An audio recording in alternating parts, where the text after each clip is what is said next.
Most men say they don't want to be fat, but they eat at random times, train at random intensities, and run their body like a business with no schedule. In business, if inventory isn't managed properly, cash gets trapped. In your body, energy is stored. Sustained energy isn't about discipline, it's about timing. Welcome to Longevity Masters. I'm your host, Grant Hutchby, and this show exists to provide the formula for male founders to reclaim optimal years by reversing their biological age. Our flagship system is the primal pyramid, and today I'll take you through one of the layers that we teach. The metric that we measure is the primal age, and this is a unified biological age score like nothing else. The mission is simple. We want to reclaim as many years of optimal life as possible in as many founders as possible. I've learned that when my body is run like my business, it performs the way that it should. Everything we teach links back to that principle: structure, sequencing, and management. And obviously, we keep it simple. Today, we're inside the fix cycle, which is the operations department. If operations in your business fails, everything collapses. It's the foundation you must get right before you scale. The same applies to your body. This session is sustained energy. What controls it, why fat gets stored, and why timing beats discipline every single time. Let's dive in. The objectives for today. Here they are. We're moving from signals to energy control. This is about stabilizing your operations, not optimizing things yet. We are going to remove diet confusion and replace willpower with structure. By the end, you must choose one clear action to move forward with. So, in the last session, we went through the foundational inputs, which was light, oxygen, and magnetism. Now we move into the first layer of the primal pyramid. This is the fix cycle, and the primary organ in this cycle is the gut. And if the business operations is bad, it's like building a house on sand. The metabolic rhythm, which is the scientific explanation of the session that we're doing today, is all about daily energy management, hence sustained energy. Cortisol and insulin are the hormones that we're focusing on, and they are really important for energy release and energy storage, hence why this session is called sustained energy. The metrics we care about here, if you use Whoop or other wearable devices, if you can find something similar, is the recovery score and body fat percentage. These are two really good things that will tell us how well we are doing on this particular area. So if this layer is unstable, nothing above it can scale. So it's really, really important that we get this right first before we move on. This is a reminder of where we are in the hierarchy of the body as a business analogy. We're in the central operations of the company, and we are in the office. This is where the resources are created and allocated. Operations and inventory decide how urgent things feel, what gets stored, what gets burned, and what gets prioritized. If this team is mismanaged, everything becomes unstable. So, what is cortisol? Cortisol is not the bad guy. The problem isn't cortisol. The problem is the poor timing of cortisol. It's the operations manager, and it mobilizes energy. It gets you up. It sharpens focus. It increases alertness. You need a strong cortisol rise in the morning. That is healthy. High in the morning equals performance. High at night equals stress. Chronic late day cortisol is the problem of poor sleep, stubborn fat storage, and recovery issues. So it's not cortisol that's the problem, it's when we've got our cortisol that is. So we don't try and suppress cortisol, we manage it.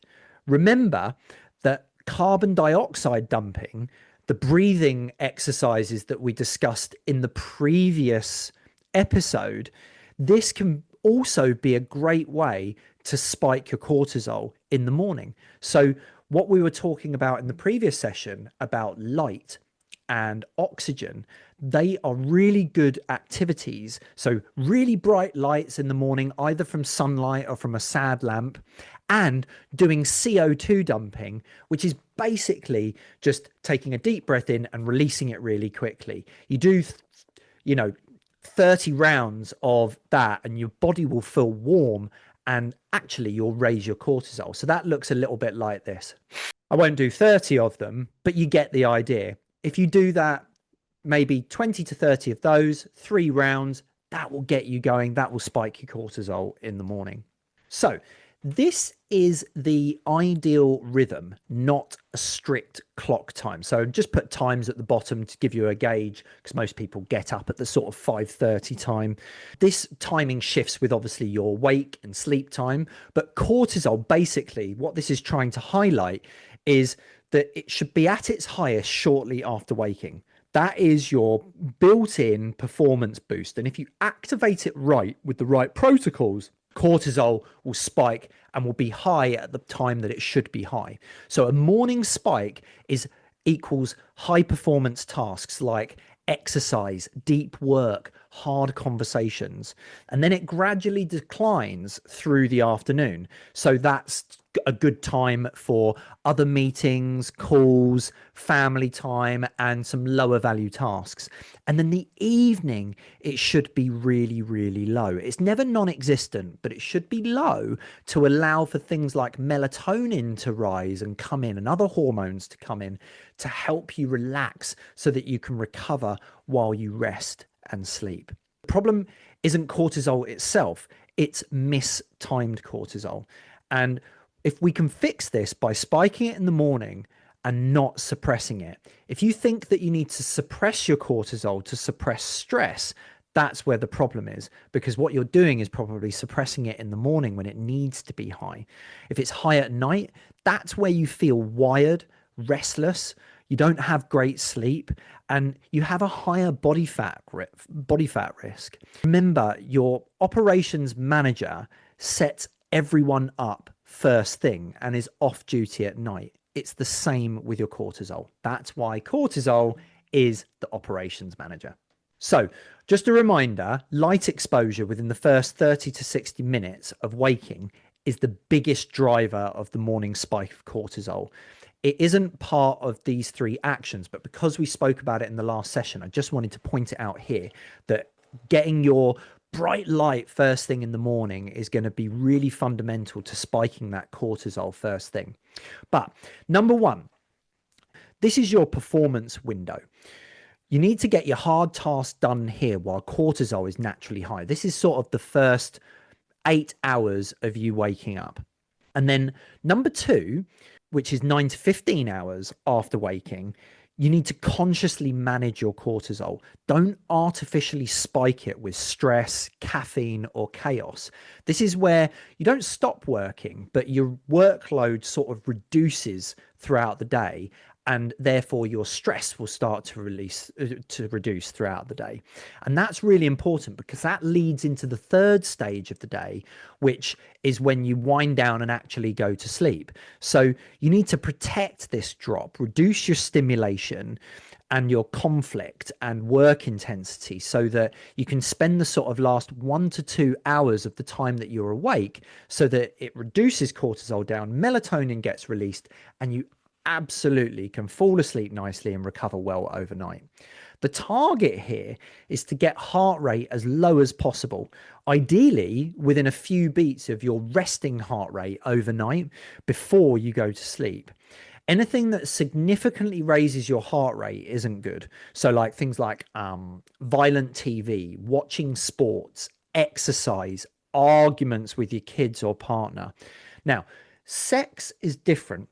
While it raises your heart rate in the short term, after you orgasm, you get a good relaxation and lowering of cortisol, which is what we want at this time of day. And remember, this is true for both males and females. So, guys, if you're not getting enough of it, just remind your partner it's a great way to get to sleep.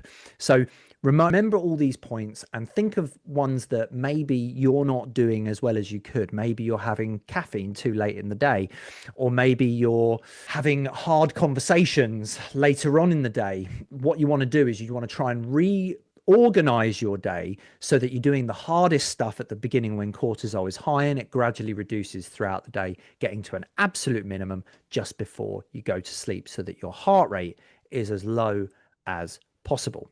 So no one wants to be fat, right? Most people think that fat is the enemy. It isn't. The issue is where fat is stored. So it's where it's stored in your body. So fat is not the issue. What I need to show you here is the 3 different types of fat that you have. So the first type of fat, which is, and I'm touching on this first. Now, fat is what we call adipose tissue. So SAT is subcutaneous adipose tissue. And this is the fat that you see under the skin. This is what we actually call fat, but it's mostly cosmetic and it's very neutral metabolically. The next type of fat is really good fat, which is brown adipose tissue or brown fat. This is active fat. It burns energy and is protective to you, and it's really good to have. And it's stored in certain parts of the body. The reason why it's great for energy is because it's full of mitochondria. And if you don't know what mitochondria is, without going into a science lesson, it's the power cells and energy that's stored within each one of your cells. So brown fat is really good. The bad fat is called visceral fat. And if you've got a body scale, we give all of our clients that work with us a body scale. We can measure body fat. And this is the fat that is stored around your organs. And that is the bad fat. Now, something I want to make you aware of, which is important with the fat that you see, your subcutaneous fat. Everyone has a personal subcutaneous fat storage limit. And if you store more fat, you may look bigger, but be metabolically healthy. Now, someone that has a low capacity for storing subcutaneous fat spills into visceral fat a lot sooner. So you can actually look lean and healthy, but be at higher risk than someone that looks fatter, just because they have a lower capacity of storing subcutaneous fat. So visible fat is not the full story. So if someone looks fat, doesn't necessarily mean that they're metabolically unhealthy. This is why within our primal pyramid system, we measure visceral fat, not just body weight and fat percentage. So this is really important. Exact meal timing matters less than a consistent eating window. To keep a consistent eating window, ideally, you've got to start and finish, ideally with no more than a 60-minute variance. So if you generally eat most days between 9 a.m. and 6 p.m., you want to keep that relatively the same. So don't eat any earlier, start eating any earlier than 8 or any later than 10. Don't finish eating any later than 7 or any earlier than 5. It's the eating window that matters. And you need to ideally stop eating within 4 hours before you go to bed, at least 3 hours before you go to bed, so that your body has a chance to digest most of the food so that you can have a restful sleep. And some foods, like the one that you can see on the screen, some foods here are really important to know what you're eating. So all the foods you see here are processed foods. What we really should be eating is whole foods. And this is where the 80-20 rule will come in. And I'll talk to you about that in a second. But whole foods are the foods that we are supposed to eat. And a big point that I want to note here is that I'm not trying to teach you a diet. This isn't the primal pyramid diet. This is how we should eat. We should eat real food. And all successful diets out there, whether it be vegan, carnivore, Atkins, whatever, they agree on two things: that we should prioritize whole foods and protect muscle with adequate protein. So all I'm here to do is to tell you the best time to eat and the best foods to eat. What you do with that and how you manage it is up to you. So remember, no diet beats processed food and low protein. That's a fact. And a saying that I like to say all the time is, if you can't kill it or grow it, spill it or throw it. And if you keep that in mind, you usually won't go wrong. The next thing I want to point out is how you can control your calories. Types of ways that you can control your calories. One is tracking them, which is calorie restriction. The next is time restriction, which is like fasting. And the one after that is dietary restriction, which is removing one food group. That could be carbs, fat, or protein. Now, the reason why most people remove carbs, which is what you'll see on the image, is because it's less essential than fat or protein. With fat, you've got essential fatty acids, which you need. It's essential to life. With fat, essential fatty acids, and protein is essential amino acids. They're things that you need to be able to live. So you really can't survive without certain fats and proteins. So that's why most people, when they do dietary restriction, remove carbohydrates rather than fat or protein. Mix between calorie restriction and dietary restriction, not timing restriction. Because with calorie restriction, one day you could track your calories and make sure you stay at a certain level. Or the other day, you might not be able to track your calories. So you just decide, do you know what? I'm going to remove carbs. And that's fine. You can do that on a day-by-day basis, but you can't mix around timing restriction, because timing restriction messes with your eating window. Because if one day you decided to track your calories, but you ate between 9 and 5, and another day you decided to do a timing restriction and only have one meal in the middle of the day, which would mean that, you eat between 12 and 1. That massively shortens your window and it makes it difficult to keep a consistent eating window. So you can mix calorie restriction and dietary restriction, but you can't mix in timing restriction. So you need to decide what one works for you in terms of managing your calories. Next is the Nova scale.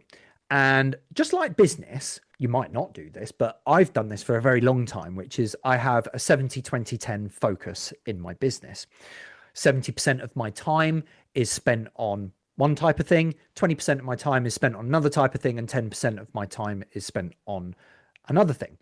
And this is the principle that I'm going to apply to this, but there is a bit of flexibility with it.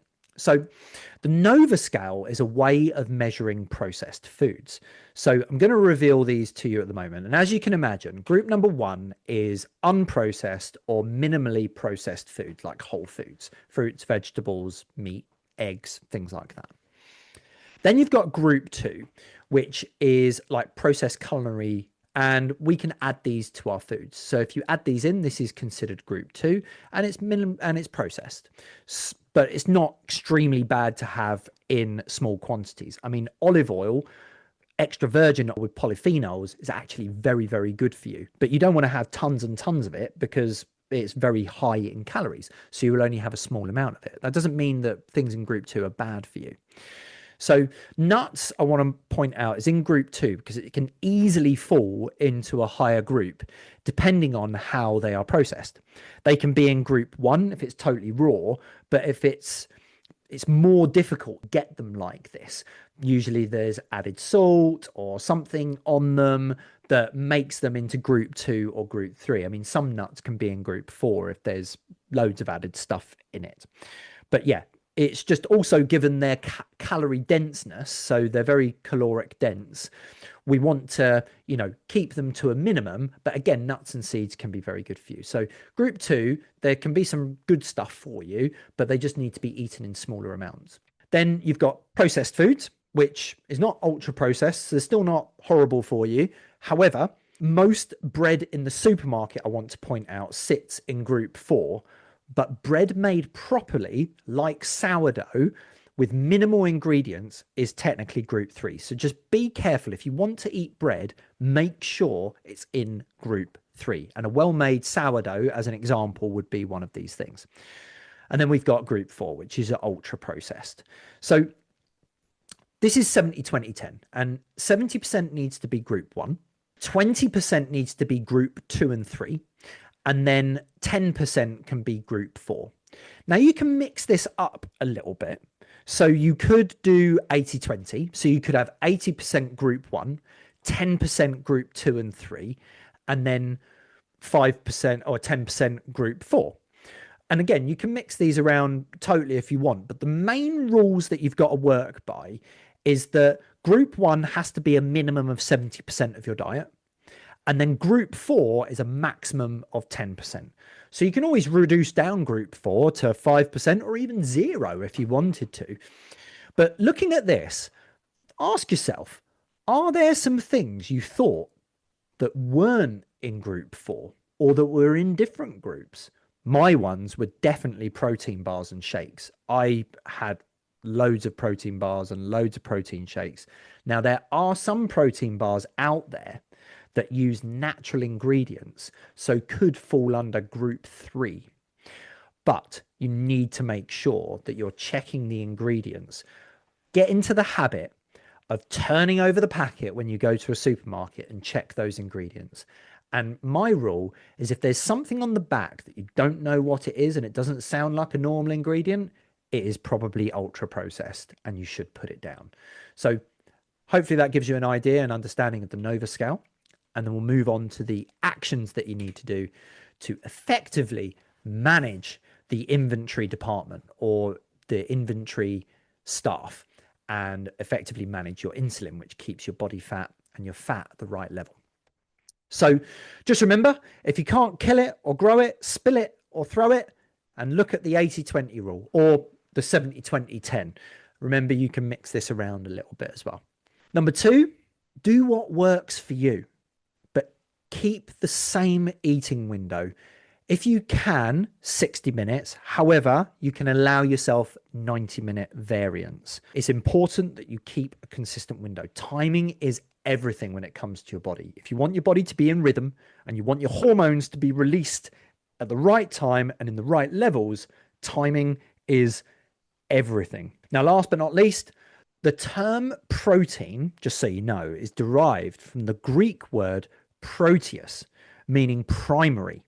So it's the primary thing that you should focus on when it comes to your macros. First meal has to be high in protein and focus on getting 1.5 to 2.2 grams of protein per kilogram of ideal body weight.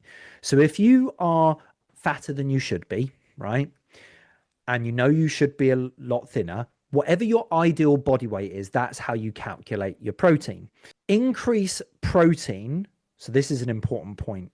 A lot of people may cut their protein, but actually what you need to do is cut other things and increase your protein slightly, not massively, just slightly to what you normally do so that you can maintain your muscle mass when you're on a cut. So just remember that when you're on a cut, increase your protein to help you maintain muscle mass. So what did we learn today? Cortisol equals a performance hormone, not a stress hormone, as long as it's timed correctly. When it's high in the evening, that's when it's stressful. Insulin equals inventory control, so burning versus storing. Visceral fat is dangerous. Subcutaneous fat, the fat that we see, is just storage. It's neutral. It doesn't mean that you're metabolically unhealthy if you're a little bit fatter on the outside than what you'd like to be. And brown fat is protective to you because it's full of mitochondria. Number 4, these are the 3 levers that you have to pull on. So remember, calorie restriction, how much you eat, timing restriction, when you eat, or what you remove, dietary restriction. And then last but not least, remember to eat whole foods, have a consistent window, and stop eating 3 hours before bed. That is what equals stability for your diet. So, a little pop quiz. This is the best way to lock in your learning. So if you've followed along all the way up until now, get your pen out or just do it mentally. But if you fail, that's okay. Getting answers wrong is the way that your brain remembers. So when you fail at stuff, your brain remembers it better and adjusts for next time. It's the same in the gym, it's the same in business, and it's the same with everything that you learn. So next, first question. What should cortisol naturally be at its highest? Or when should cortisol be naturally at its highest? What is insulin's main job? Number 3, which fat, SAT, VAT, or BAT, is most strongly linked to health risk? Number 4, what do all successful diets have in common?